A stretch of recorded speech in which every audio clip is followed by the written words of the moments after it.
ఓం శాంతి. ఈరోజు Murali date 18 July 2025. బాబా చెప్తున్నారు, మధురమైన పిల్లలు, మీపై మీరే దయచూపుకోండి. తండ్రి ఏదైతే శ్రీమతం ఇస్తున్నారో దాని అనుసారం నడుచుకోండి. తండ్రి ఇచ్చు శ్రీమతం, పిల్లల్లారా సమయాన్ని వృధా చేయకండి, మంచి కర్మల్నే చేయండి. ఈరోజు ప్రశ్న: అదృష్టశాలి పిల్లల ముఖ్య ధారణలు ఏవి? జవాబు: అదృష్టశాలి పిల్లలు ఉదయమే లేచి తండ్రిని చాలా ప్రీతితో స్మృతి చేస్తారు. బాబాతో తీయగా మాట్లాడతారు. తమపై ఎప్పుడూ నిర్దయను చూపుకోరు. వారు గౌరవపూర్వకంగా ఉత్తీర్ణులయ్యే పురుషార్థం చేసి స్వయాన్ని రాజ్యానికి అర్హులుగా చేసుకుంటారు. ఓం శాంతి. పిల్లలు తండ్రి ఎదురుగా కూర్చున్నప్పుడు మా బేహద్ తండ్రి బేహద్ సుఖం నిచ్చేందుకు శ్రీమతంను ఇస్తున్నారని వారికి తెలుసు. వారిని దయాసాగర్లు, ముక్తిదాత అని చాలా మహిమ చేస్తారు. తండ్రి చెప్తున్నారు, కేవలం ఇది మహిమ చేయు విషయమే కాదు, కానీ పిల్లలకు సలహానివ్వటం తండ్రి కర్తవ్యం. అలాగే బేహద్ తండ్రి కూడా మతంనిస్తున్నారు. వారు ఉన్నతాతి ఉన్నతమైన తండ్రి కనుక వారి మతం కూడా తప్పకుండా ఉన్నతాతి ఉన్నతంగానే ఉంటుంది. మతాన్ని తీసుకునేది ఆత్మ. మంచి లేక చెడు కర్మలను చేసేది కూడా ఆత్మనే. ఈ సమయంలో ప్రపంచానికి రావణుని మతం లభిస్తుంది. పిల్లలైన మీకు రాముని మతం లభిస్తుంది. రావణుని మతం వలన నిర్దయులై విరుద్ధ కర్మల్నే చేస్తారు. సమర్థమైన మంచి కర్మల్నే చేయండని తండ్రి సలహానిస్తున్నారు. తమపై తాము దయచూపుకోవటం అన్నిటికంటే చాలా మంచి కార్యం. సతోప్రధానంగా చాలా సుఖంగా ఉండే ఆత్మ రావణుని మతం లభించటం వలన తమోప్రధానమైపోయిందని మీకు తెలుసు. ఒక్క తండ్రి స్మృతిలోనే ఉండండి, మీపై మీరే దయచూపుకోండి అని ఇప్పుడు తండ్రి మతంనిస్తారు. తండ్రి దయ చూపించరు. ఇలా చేయమని శ్రీమతంనిస్తారు. మీపై మీరే దయ చూపుకోండి.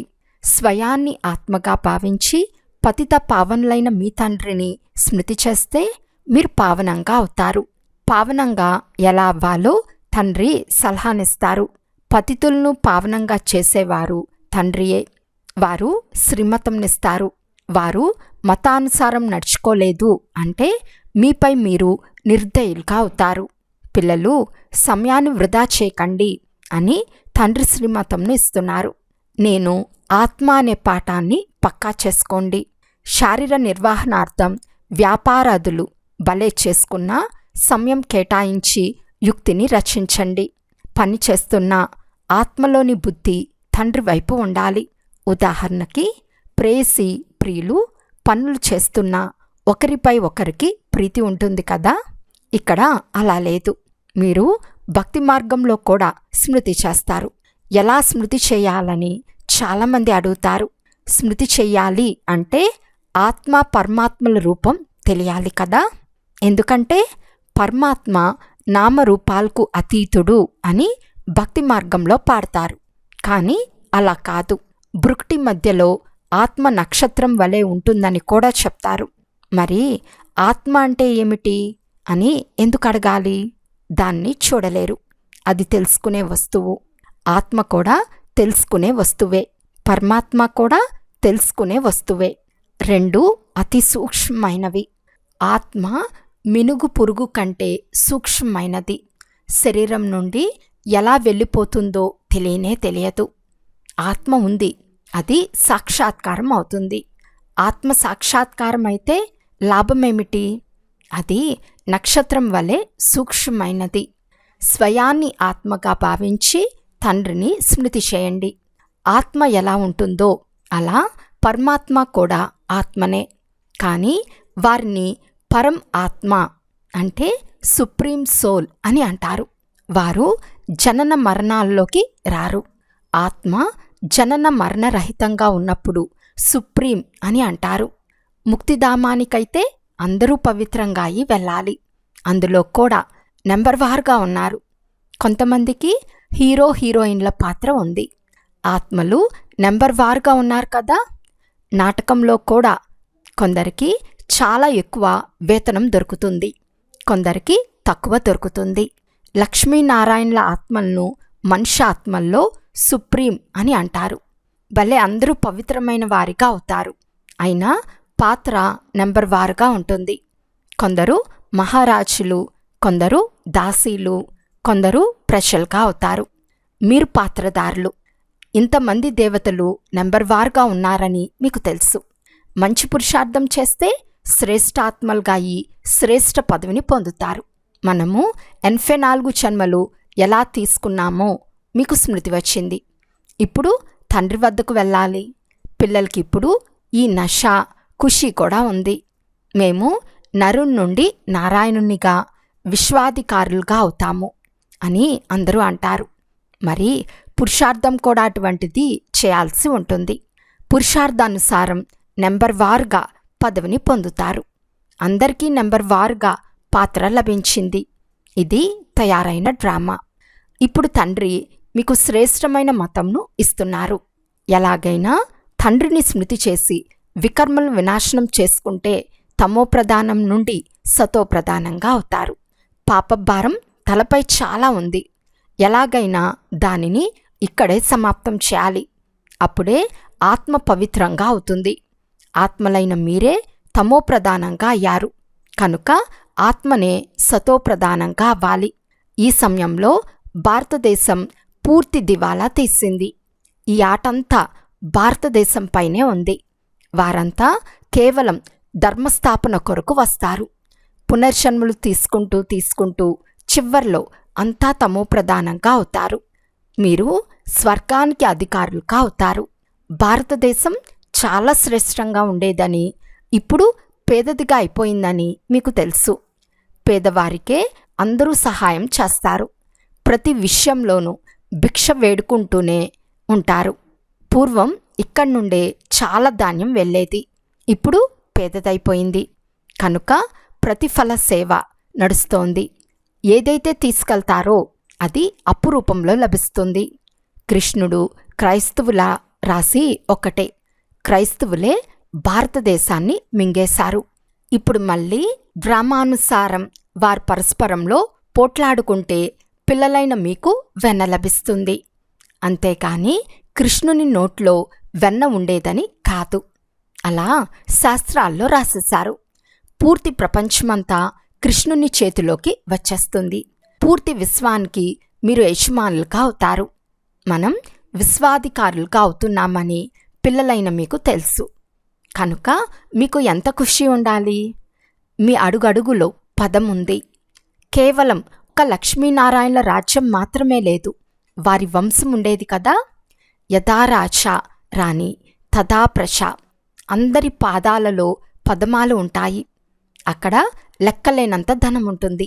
ధనం కొరకు ఏ పాపము మొదలైనవి చేయరు. అపారమైన ధనం ఉంటుంది. అల్లా అవులుద్దీన్ ఆటను చూపిస్తారు కదా. అల్లా అంటే అవులుద్దీన్ అనక దేవీ దేవతా ధర్మంను స్థాపించువారు. సెకండ్లో జీవన్ముక్తిని ఇస్తారు. సెకండ్లో సాక్షాత్కారం కూడా జరుగుతుంది. లెక్కలేనంత ఖజానాను చూపిస్తారు. మీరాబాయి సాక్షాత్కారంలో కృష్ణునితో నృత్యం చేసేది. అదంతా భక్తి మార్గం. ఇక్కడ భక్తి మార్గంలోని మాటలు లేవు. మీరు ప్రాక్టికల్గా వైకుంఠానికి వెళ్ళి రాజ్యపాలన చేస్తారు. భక్తి మార్గంలో కేవలం సాక్షాత్కారాలు అవుతాయి. ఈ సమయంలో పిల్లలైన మీకు గురి లక్ష్యము సాక్షాత్కారం అవుతుంది. మేమిలా అవుతామని మీకు తెలుసు. పిల్లలు మర్చిపోతారు, అందుకే బ్యాచ్ ఇవ్వబడుతుంది. ఇప్పుడు మనం బేహద్ తండ్రికి పిల్లలుగా అయ్యాము. ఎంత సంతోషం ఉండాలి. ఇది క్షణక్షణం పక్కా చేసుకోవాలి. కానీ మాయా వ్యతిరేకతలో ఆ ఖుషి కూడా ఎగిరిపోతుంది. తండ్రి మనల్ని విశ్వాధికారులుగా చేస్తున్నారని తండ్రిని స్మృతి చేస్తూ ఉంటే నష ఉంటుంది, కానీ మాయా మర్పిస్తుంది. కనుక మళ్ళీ ఏదో ఒక వికర్మ జరిగిపోతుంది. మేము 84 జన్మలు తీసుకున్నామని పిల్లలైన మీకు స్మృతి కలిగింది. ఇతరులెవ్వరూ 84 జన్మలు తీసుకోరు. ఇది కూడా అర్థం చేసుకోవాలి. మనం ఎంతగా స్మృతి చేశామో అంత శ్రేష్టమైన పదవిని పొందుతాము. అంతేకాక ఇతరులను తమ సమానంగా కూడా తయారు చేయాలి. ప్రజలను కూడా తయారు చేయాలి. ధర్మకార్యం ఇంటి నుండే ప్రారంభమవుతుంది. తీర్థయాత్రలకు కూడా మొదట స్వయంగా వెళ్తారు. తర్వాత బంధుమిత్రులు మొదలైన వారిని కూడా తీసుకెళ్తారు. కావున మీరు కూడా ప్రీతితో అందరికీ అర్థం చేయించండి. అందరూ అర్థం చేసుకోలేరు. ఒకే ఇంట్లో తండ్రి అర్థం చేసుకుంటే కొడుకు అర్థం చేసుకోడు. తల్లిదండ్రులు పాత ప్రపంచంపై మనసు పెట్టకండి అని ఎంతగా చెప్పినా ఒప్పుకోరు. చాలా సతాయిస్తారు. ఇక్కడి అంటూ మొక్కగా ఉన్నవారు మాత్రమే వచ్చి అర్థం చేసుకుంటారు. ఈ ధర్మస్థాపన ఎలా జరుగుతుందో గమనించండి. ఇతర ధర్మాల శాప్లింగ్ జరగదు. వారు పైనుండి వస్తారు. వారి శిష్యులు కూడా వస్తూ ఉంటారు. తండ్రి స్థాపన చేస్తారు. అంతేకాక అందరినీ పావనంగా చేసి జతలో తీసుకెళ్తారు. అందుకే వారిని సద్గురువు, ముక్తిదాత అని అంటారు. సత్యమైన గురువు ఒక్కరే. మనుషులు ఎప్పుడూ ఎవ్వరికి సద్గతిని ఇవ్వలేరు. సద్గతి దాత ఒక్కరే. వారినే సద్గురువు అని అంటారు. భారతదేశాన్ని సత్యమైన ఖండంగా కూడా వారే చేస్తారు. రావణుడు అసత్య ఖండంగా చేస్తాడు. తండ్రి గురించి కూడా అసత్యము, దేవతల గురించి కూడా అసత్యమే చెప్తూ ఉంటారు. అందుకే తండ్రి చెప్తారు, చెడు వినకండి. దీన్ని వైశాలయము అని అంటారు. సత్యుగము, శివాలయము. మనుషులు ఏమీ అర్థం చేసుకోరు. వారు తమ మతానుసారంగానే నడుచుకుంటారు. ఎన్ని గొడవలు, పొట్లాట్లు జరుగుతూ ఉంటాయి. పిల్లలు తల్లిని, పతి స్త్రీని చంపేందుకు కూడా వెనకాడరు. ఒకరికొకరు హింసించుకుంటూనే ఉంటారు. తండ్రి వద్ద చాలా ధనం ఉండి ఇవ్వలేదంటే చంపేందుకు కూడా ఆలస్యం చేయరు. ఎంతటి మలిన ప్రపంచం! మీరిప్పుడు ఎలా అవుతున్నారు? మీ ముఖ్య లక్ష్యం ఎదుర్లో నిలిచి ఉంది. కేవలం ఓ పతిత పావన, వచ్చి మమ్మల్ని పావనంగా చేయండి అని పిలిచేవారు. విశ్వాధికారులుగా చేయండి అని అడిగేవారు కాదు. గాడ్ ఫాదర్ అయితే స్వర్గాన్ని స్థాపిస్తారు. మరి మనమెందుకు స్వర్గంలో లేము? మళ్ళీ రావణుడు మిమ్మల్ని నరకవాసులుగా చేస్తాడు. కల్పాయువు లక్షల సంవత్సరాలని చెప్పినందున మర్చిపోయారు. తండ్రి చెప్తున్నారు, మీరు స్వర్గాధికారులుగా ఉండేవారు.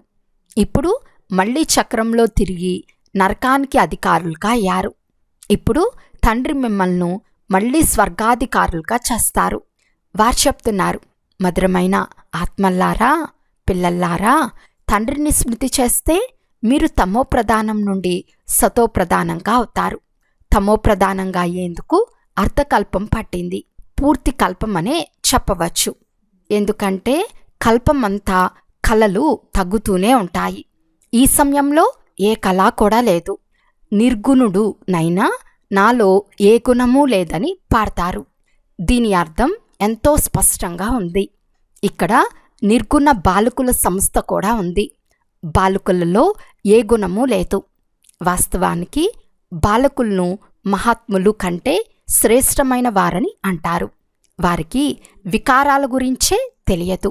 మహాత్ములకు వికారాల గురించి తెలిసి ఉంటుంది. కనుక పదాలు కూడా చాలా తప్పుగా ప్రయోగిస్తారు. మాయ పూర్తిగా అధర్మపరులుగా చేస్తుంది. గీతను కూడా చదువుతారు. భగవాను వాచ, కామం మహాశత్రువు అని కూడా చెప్తారు. ఇది ఆది మధ్యాంతాలు దుఃఖంనిస్తుంది. అయినా పవిత్రంగా అవ్వటంలో ఎన్ని విఘ్నాలు వేస్తారు. కొడుకు వివాహం చేసుకోకుంటే ఎంతగానో కోప్పడతారు. తండ్రి చెప్తున్నారు, పిల్లలు మీరు శ్రీమతంను అనుసరించాలి. ఎవరైతే పుష్పాలుగా అవ్వని వారిగా ఉంటారో వారికి మీరు ఎంతగా అర్థం చేయించినా ఎప్పుడూ అంగీకరించరు. కొన్ని స్థానాలలో పిల్లలు మేము వివాహం చేసుకోమంటే తల్లిదండ్రులు ఎన్నో అత్యాచారాలు చేస్తారని చెప్తారు. జ్ఞానయజ్ఞం రచించినప్పుడు అనేక ప్రకారాలైన విఘ్నాలు ఏర్పడతాయని తండ్రి చెప్తున్నారు. 3 అడుగుల నేల కూడా ఇవ్వరు. మీరు కేవలం తండ్రి మతానుసారం స్మృతి చేసి పవిత్రంగా అవుతారు. ఇతర ఏ కష్టమూ లేదు. కేవలం స్వయాన్ని ఆత్మగా భావించి తండ్రిని స్మృతి చేయండి. ఎలా ఆత్మలైన మీరు ఈ శరీరంలో అవతరించారో అలా తండ్రి కూడా అవతరించారు. మరి కచ్చవతారము, మత్స్యావతారము ఎలా సాధ్యము? నన్ను ఎంతగా తిట్టారు. ప్రతి కణకణంలో భగవంతుడు ఉన్నాడని అంటారు. నన్ను మరియు దేవతలను గ్లాని చేస్తారు. నేను రావాల్సి వస్తుంది. నేను వచ్చి పిల్లలకు మళ్ళీ వారసత్వంను ఇస్తాను. నేను వారసత్వంనిస్తాను. రావణుడు శాపంనిస్తాడు. ఇది ఆట. శ్రీమతంను పాటించటం లేదంటే వీరి అదృష్టం ఇంతే అని భావించబడుతుంది. అదృష్టశాలి పిల్లలు ఉదయమే లేచి స్మృతి చేస్తారు. బాబాతో మాట్లాడతారు. స్వయాన్ని ఆత్మగా భావించి తండ్రిని స్మృతి చేస్తే వికర్మలు వినాశనమవుతాయి. ఖుషీ పాదరస మట్టం కూడా పెరుగుతుంది. ఎవరు గౌరవపూర్వకంగా ఉత్తీర్ణులవుతారో వారే రాజ్యానికి యోగ్యులుగా అవ్వగలరు. కేవలం ఒక్క లక్ష్మీనారాయణులు మాత్రమే రాజ్యపాలన చేయరు. వారి వంశం ఉంటుంది. ఇప్పుడు తండ్రి అంటున్నారు, మీరు ఎంత స్వచ్ఛబుద్ధి గలవారిగా అవుతారు. దీనిని సత్సంగము అని అంటారు. సత్సంగము ఒకటే ఉంటుంది. ఆ తండ్రి సత్యమైన జ్ఞానంనిచ్చి సత్యమైన ఖండానికి మాలికులుగా చేస్తున్నారు. కల్పం యొక్క సంగం యుగంలోనే సత్సంగం లభిస్తుంది. స్వర్గంలో ఎటువంటి సత్సంగము ఉండదు. ఇప్పుడు మీరు ఆత్మిక రక్షక దళం. మీరు విశ్వనావను తీరానికి చేరుస్తారు. మిమ్మల్ని రక్షించేవారు, శ్రీమతంనిచ్చేవారు తండ్రియే. మీ మహిమ చాలా గొప్పది. తండ్రి మహిమ, భారతదేశపు మహిమ అపారమైనవి. పిల్లల మహిమ కూడా అపారమైనది. మీరు బ్రహ్మాండానికి, విశ్వానికి కూడా అధికారులుగా అవుతారు. నేను కేవలం బ్రహ్మాండానికి మాత్రమే యజమానిని. మీకు పూజ కూడా డబల్గా జరుగుతుంది. డబల్ పూజ జరిగేందుకు నేను దేవతగా అవ్వను. మీలో కూడా నెంబర్ వార్గా అర్థం చేసుకుని ఖుషీగా పురుషార్థం చేస్తారు. చదువులో ఎంత వ్యత్యాసం ఉంది. సత్యుగంలో లక్ష్మీనారాయణుల రాజ్యం నడుస్తుంది. అక్కడ మంత్రి ఉండడు. లక్ష్మీనారాయణులు ఎవరినైతే భగవాన్ భగవతి అని అంటారో వారు మంత్రి సలహా తీసుకుంటారా? రాజులు పతితంగా అయినప్పుడు మంత్రులు మొదలైన వారిని ఉంచుకుంటారు. ఇప్పుడు ప్రజలపై ప్రజారాజ్యం ఉంది. మీకు ఈ పాత ప్రపంచంపై వైరాగ్యం ఉంది. జ్ఞానము, భక్తి, తర్వాత వైరాగ్యము. జ్ఞానాన్ని కేవలం ఆత్మిక తండ్రియే నేర్పిస్తారు. ఇతరులెవ్వరూ నేర్పించలేరు. తండ్రియే పతిత పావనుడు, సర్వుల సద్గతి దాత. అచ్చా, మధురాతి మధురమైన అపురూపమైన పిల్లలకు మాతాపిత బాప్దాదాల ప్రియ స్మృతులు మరియు గుడ్ మార్నింగ్. ఆత్మిక పిల్లలకు ఆత్మిక తండ్రి నమస్తే. ఆత్మిక తండ్రికి ఆత్మిక పిల్లల యొక్క ప్రియ స్మృతులు మరియు నమస్తే నమస్తే నమస్తే. ధారణ కొరకు ముఖ్య సారము. ఫస్ట్ పాయింట్, బాబా స్మృతితో పాటు మీ సమానంగా తయారు చేసే సేవ కూడా చేయాలి. ధర్మము ఇంటి నుండే ప్రారంభమవుతుంది. అందరికీ ప్రీతితో అర్థం చేయించాలి. సెకండ్ పాయింట్, ఈ పాత ప్రపంచంపై బేహద్ వైరాగ్యం గలవారిగా అవ్వాలి. చెడును వినకండి, చెడును చూడకండి. ఆ అనంతమైన తండ్రి పిల్లలము. వారు మాకు అపారమైన ఖజానాను ఇస్తారనే ఖుషీలో ఉండాలి. వరదానము: ప్రతి సంకల్పము, మాట మరియు కర్మను ఫలదాయకంగా చేసుకునే ఆత్మీక ప్రభావశాలి భవ. ఎప్పుడు ఎవరి సంస్కారంలోకి వచ్చినా వారి పట్ల మీ మనసు, స్నేహము, సహయోగము మరియు కళ్యాణ భావనాలతో ప్రభావశాలిగా ఉండాలి. ప్రతి మాట ఎవరికైనా ధైర్యము, ఉల్లాసంనిచ్చే అంత ప్రభావశాలిగా ఉండాలి. సాధారణ మాటల్లో సమయం గడిచిపోరాదు. అలాగే ప్రతి కర్మ ఫలదాయకంగా ఉండాలి. స్వయం పట్ల కానీ ఇతరుల పట్ల కానీ పరస్పరంలో కూడా ప్రతి రూపంలో ప్రభావశాలిగా అవ్వండి. సేవలో ఆత్మీక ప్రభావశాలిగా అవ్వండి. అప్పుడు తండ్రిని ప్రత్యక్షం చేసేందుకు నిమిత్తంగా అవ్వగలరు. స్లోగన్: మీ కిరణాలు విశ్వంను ప్రకాశవంతంగా చేస్తూ ఉండే అంతగా శుభచింతక్ మనులుగా అవ్వండి. అవ్యక్త సూచన: సంకల్పాల శక్తిని జమ చేసుకుని శ్రేష్టమైన సేవకు నిమిత్తులుగా అవ్వండి. సమయానుసారం శీతలత శక్తి ద్వారా ప్రతి పరిస్థితుల్లో మీ సంకల్పాల వేగాన్ని, మాటలను శీతలంగా మరియు దృఢంగా చేసుకోండి. ఒకవేళ సంకల్పం వేగంగా ఫాస్ట్గా ఉంటే చాలా సమయం వ్యర్థంగా పోతుంది, కంట్రోల్ చేసుకోలేరు. అందువలన శీతలతా శక్తిని ధారణ చేసుకుంటే వ్యర్థం నుండి రక్షింపబడతారు. ఇది ఎందుకు, ఇది ఏమిటి, ఇలా కాదు, అలా ఈ వ్యర్థం యొక్క వేగం నుండి విడుదలైపోతారు. అచ్చా. ఓం శాంతి.